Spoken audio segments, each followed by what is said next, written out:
अल्हम्दुलिल्लाह नहमदहु व नुसल्ली व नुसल्लिम अला रसूलिल करीम। नबी करीम रऊफ़ रहीम सल्लल्लाहु अलैहि वसल्लम की मुबारक ज़िंदगी को मुख्तसर बयान करने की सआदत हासिल की जा रही है। नबी करीम सल्लल्लाहु अलैहि वसल्लम जैसा कि अर्ज़ किया गया कि मक्के के रवाज के मुताबिक जब आपकी विलादत हुई तो आपको भी दाई हलीमा के हवाले किया गया। बीबी हलीमा सादिया का कहना है कि हम लोग के पास बकरियां, रेवड़ वगैरह होते थे और ताइफा के इलाके में उनका कबीला जो है बनी साद कबीला है। हवाज़िन के नाम से भी मशहूर है, शायद हवाज़िन बड़ा हो और बनी साद उसकी कोई शाख हो। तो वहाँ से हम आए ताइफा से और हम मक्के वालों लोगों के बच्चे लेकर पालते थे, उनको दूध पिलाते थे और उससे हम फिर कुछ पैसे लेते थे और इस तरह हमारा भी गुज़र सफ़र होता था। तो इस मरतबा जब हम गए तो हमारे हालात बहुत गुर्बत वाले थे, तंग दस्ती वाले थे और जो बकरियां और ऊँटनियां थीं, चंद एक जितनी भी थीं, उनमें कोई दूध नहीं होता था और ना उनको खाने पीने का सामान मुयस्सर होता था, ना हमें होता था। मुश्किल से गुजारा होता था। तो इस मरतबा जब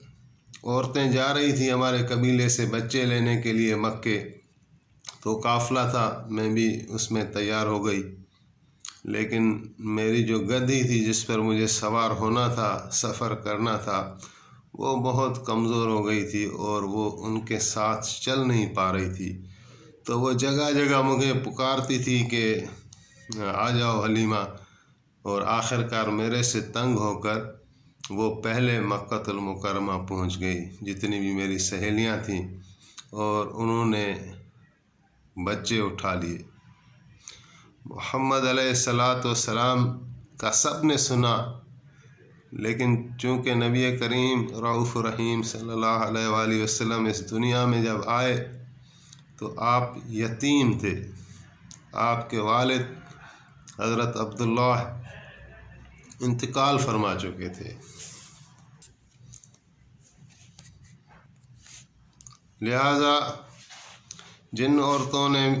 भी ये सुना तो वो नबी करीम सल्लल्लाहु अलैहि वसल्लम को उठाने के लिए तैयार नहीं हुई और दूसरे बच्चे ले लिए। बीबी हलीमा सईदा कहती हैं कि मैं अपने शोहर, जिसका नाम हारिस इब्न अब्दुल उज़्ज़ा आया है और अबू कब्शा उसका लक़ब है, कुनियत रखते थे ये अरब लोग, तो जब मैं वहाँ पहुँची तो मुझे बताया गया कि बच्चे तो अभी कोई नहीं है, बच्चे तो सारी औरतें ले गई, एक अब्दुल्लाह का बेटा है यतीम और वो बचा है, तुम्हें चाहिए तो ले लो। तो वो कह रही हैं कि मैंने अपने शोहर से मशवरा किया कि अभी खाली हाथ लौटने से तो अच्छा है कि बच्चा ले ही लें। तो शोहर ने भी कहा कि ले लो, हो सकता है इसकी कोई बरकत से अल्लाह ताला हमारे रिज़्क़ में इजाफ़ा कर दे। तो बीबी हलीमा सईदा ने बच्चा यानी हज़रत मोहम्मद बिन अब्दुल्लाह सल्लल्लाहु अलैहि वसल्लम को गोद में लिया, और सिर्फ महज इसलिए लिया कि कोई और बच्चा नहीं था और इतना सफ़र करके आई थी तो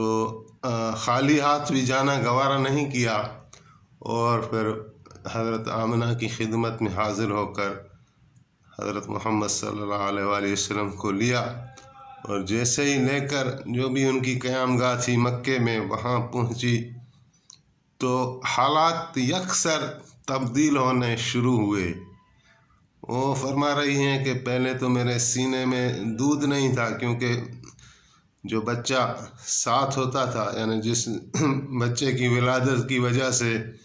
बीबी हलीमा सईदा को दूध था सीने मुबारक में, तो वो जो है وہ بھی فرمایا کہ وہ بچہ جو تھا وہ رات کو کیونکہ دودھ میرے پاس ہوتا نہیں تھا تو وہ تڑپتا رہتا تھا اور پھر ایسے ہی سو جاتا تھا یا سو نہیں پاتا تھا، اور ہم بھی اس کے ساتھ جاگتے رہتے تھے،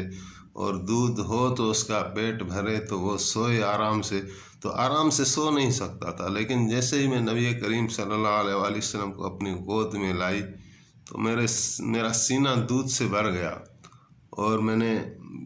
حضور کریم صلی اللہ علیہ وآلہ وسلم کو جب دودھ پلایا تو ایک سائیڈ والا آپ نے پیا اور دودھ اتنا آیا کہ آپ کا پیٹ بھر گیا، اور پھر جب دوسری سائیڈ میں نے ان کو دینے کی کوشش کی تو اس نے نہیں پی، یعنی اپنے بھائی کے لیے چھوڑ دی۔ تو یہ تو یعنی شروعات پہلے دن کی،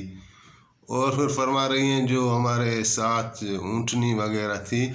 تو اس کے تھنوں سے دودھ یعنی ٹپکنا شروع ہوتا تھا، اور پھر جب ہم واپس آ رہے تھے تو چونکہ میری گدھی کمزور تھی اور اپنی ساتھ والوں کے ساتھ نہیں چل سکتی تھی تو وہ مجھے چھوڑ کر مکہ پہلے آ گئی میرے سے بیزار ہو کر، لیکن جب ابھی واپسی کا سفر انہی عورتوں کے ساتھ میرا ہوا تو میری گدھی میں وہ جان آ گئی، وہ طاقت آ گئی کہ اس نے ساری گدھیوں کو پیچھے چھوڑ دیا، سواریوں کو پیچھے چھوڑ دیا، اور سب سے آگے ہو کر جو ہے سب کا یعنی لیڈرشپ لے لی۔ تو وہ حیران ہو گئی، وہ کہہ رہی ہیں کہ حلیمہ یہ آپ کی وہی گدھی ہے جس پر آپ آئی تھی؟ تو فرمانے لگی کہ میں نے کہا کہ ہاں، سواری تو وہی ہے لیکن سوار کا البتہ فرق ہے۔ تو پھر جب یہ مکہ المکرمہ سے اپنے گاؤں پہنچی ہیں تو وہاں بھی جو ہے قدم قدم پر برکات دیکھنے کو ملی، خاص طور پر رزق میں فراوانی آ گئی، اور جہاں بکریاں چرنے جاتی تھیں تو وہ سیر ہو کر آتی تھیں، ان میں کافی دودھ ہوتا تھا، تو دوسری جو پڑوس والے عورتیں وغیرہ ہوتی تھیں تو وہ بھی کہتی تھیں بھائی ان بکریوں کو، ہماری بکریوں کو بھی ادھر لے جاؤ جہاں بی بی حلیمہ کی بکریاں پلتی ہیں۔ تو یہ کافی برکات تھیں، اور پھر 2 سال کے بعد نبی کریم صلی اللہ علیہ وآلہ وسلم کو وہ واپس لے آئیں بی بی آمنہ کی خدمت میں،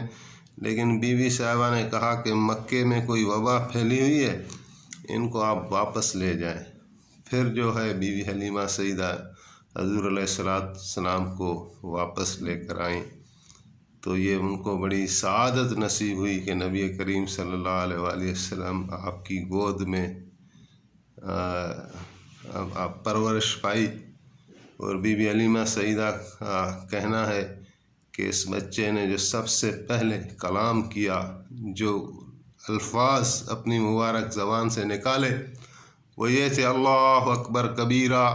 والحمد للہ کثیرہ سبحان اللہ بکرۃ و اصیلا۔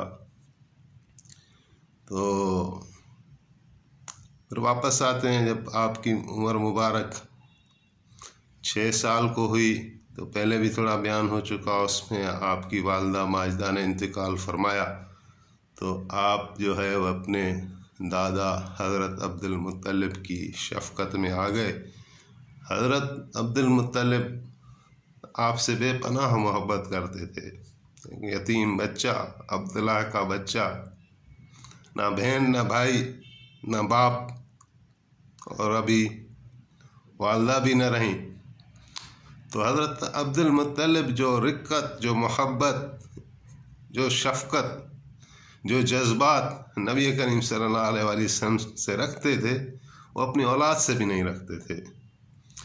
اور حضرت عبد المطلب اپنے خانہ کعبہ میں ان کے لیے ایک نشست بچھائی جاتی تھی، چونکہ وہ سردار تھے، معاملات طے کرتے تھے، تو ان کے لیے ایک نشست بچھائی جاتی تھی جہاں وہ بیٹھتے تھے، اور جہاں کسی کو بھی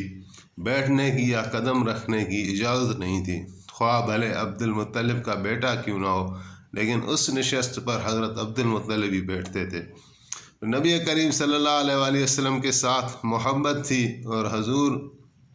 के लिए भी सब कुछ अपने दादा थे। तो नबी करीम सल्लल्लाहु अलैहि वसल्लम जब आते थे तो वो उस नशस्त पर पाँव रखकर सीधा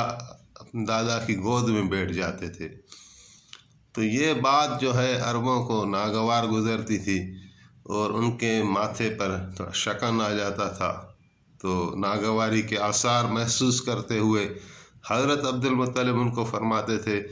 कि तुम मेरे इस बेटे का शान तुम नहीं जानते, मैं जानता हूँ, ये मेरा बेटा बड़ी शान वाला है। तो फिर लेकिन 2 साल के बाद, यानी जब कि आपकी उम्र मुबारक 8 साल को हुई, तो हज़रत अब्दुल मुत्तलिब ने भी इंतकाल फरमाया। लेकिन जाते जाते